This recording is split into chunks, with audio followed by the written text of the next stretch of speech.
Magandang araw po. Narito na po ang magiging lagay ng panahon ngayong araw ng Lunes, September 30, 2024. At bagyong Hulyan lalakas pa bilang isang super typhoon. Tropical cyclone wind signal number 5, posible nga bang itaas?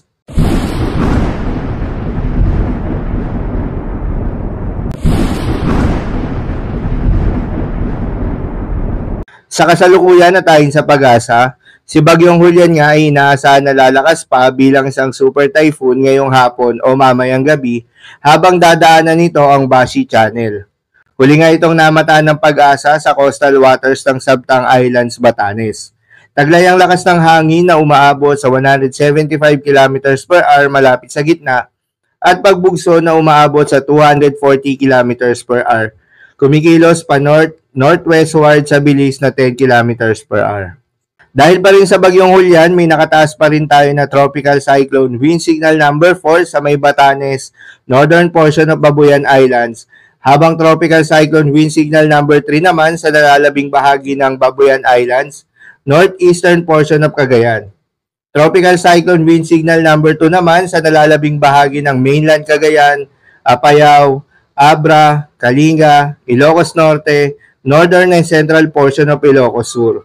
Tropical cyclone wind signal number 1 naman sa nalalabing bahagi ng Ilocos Sur, La Union, Pangasinan, Ifugao, Mountain Province, Benguet, Isabela, Nueva Vizcaya, Quirino, Aurora, northern at eastern portion of Nueva Ecija at Polillo Islands. Ayon sa pag-asa ay hindi inaalis ang posibilidad na magtaas ang tropical cyclone wind signal number 5 kung patuloy na lalakas si Bagyong Hulyan bilang isang super typhoon.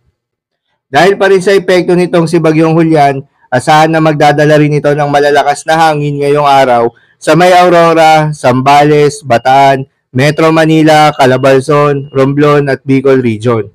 Asahan din bukas sa may Ilocos Region, Cordillera Administrative Region, northern at eastern portion of mainland Cagayan, eastern portion of Isabela, Aurora, Zambales, Bataan, Metro Manila, Calabarzon, Romblon, Camarines Norte, Camarines Sur at Catanduanes. Habang sa araw naman ng Miyerkules, sa Batanes area, Babuyan Islands, Ilocos Norte, Ilocos Sur, Apayao at Abra.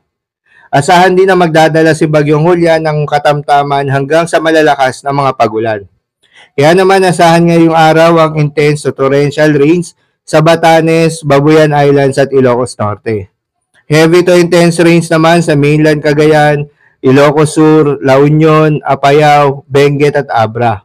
Moderate to heavy rains naman sa Pangasinan, Zambales, Bataan at nalalabing bahagi ng Cordillera Administrative Region. Pagsapit naman bukas, araw ng Martes, asahan na lamang ang heavy to intense rains sa Batanes at Babuyan Islands. Moderate to heavy rains naman sa Ilocos Norte at Ilocos Sur.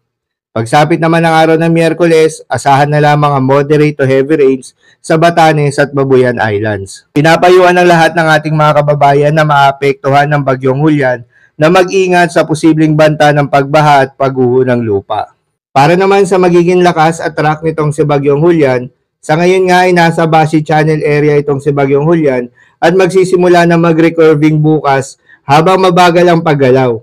Pagkatapos ay liliko patungong Hilagang Silangan sa Miyerkules, papuntahan sa timog kanlurang baybayin ng Taiwan, kung saan inaasahang tatama ito sa kalupaan sa Miyerkules. Patuloy pang lalakas si Bagyong Hulyan at maaaring umabot sa super typhoon category ngayong hapon o mamayang gabi.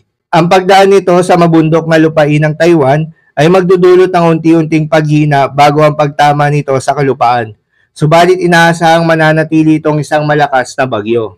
Maaaring pansamantalang lumabas si Bagyong Hulyan sa Philippine Area of Responsibility bukas ng gabi at muling pumasok sa Martes. Tatawid ang bagyo sa mabundok na lupain ng Taiwan at lalabas sa silangang karagatan nito sa umaga ng Huwebes.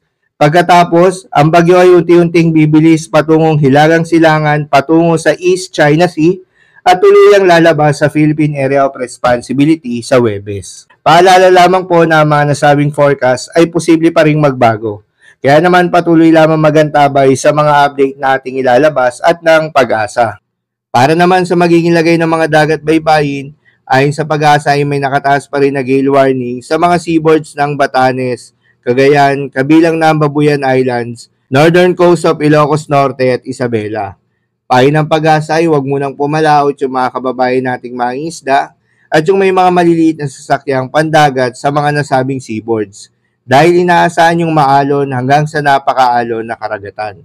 So yun lamang po para sa lagay ng panahon ngayong araw ng Lunes. Keep safe everyone.